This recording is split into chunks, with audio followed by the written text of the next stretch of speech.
Hi, my name is Christopher Mendoza and welcome to Adjusting Your Top Tray with your Mini-RocketBox Plus. Today, we're gonna need a couple of things in order to get us started. The first thing is our 2 adjustable brackets or our factory default reset brackets. Very important when it comes to resetting, of course, our adjustable top tray. The second and last thing we're gonna need for this, a tool here, is our 7/16 crescent wrench.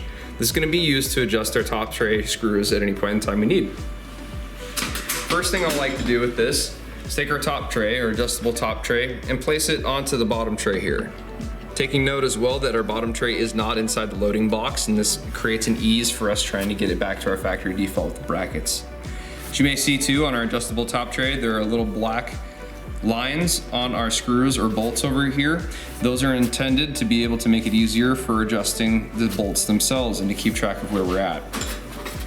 Next thing is I'm going to take my reset bracket here and notice how there is a cutout on the inside of the bar here. I'm going to make sure that is the side going onto the bottom tray here. So I'm going to give it a nice flip.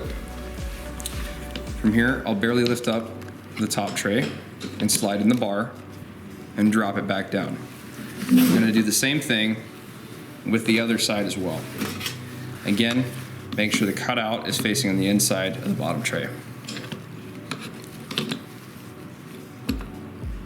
Once they're set and they pushed in and nice and flush, I'm then going to take a look at my bolts.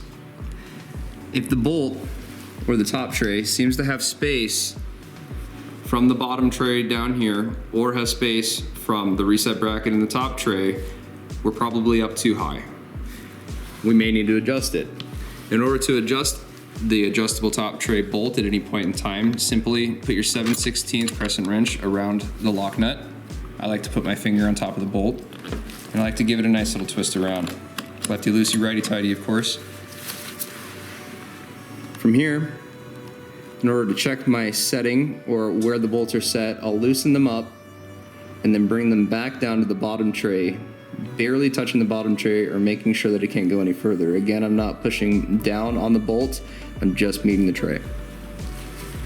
From there, I feel comfortable with where it's set. I'm going to place my 7/16 crescent wrench back around the bolt, place my finger on top of it to keep it where it needs to stay, and lock it down.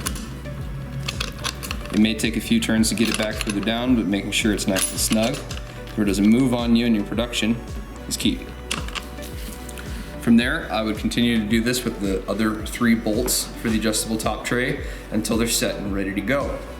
Simply said, after they're set, remove the reset brackets, and you're set and ready to go for your next run. Thank you very much for tuning in, everyone, and take care.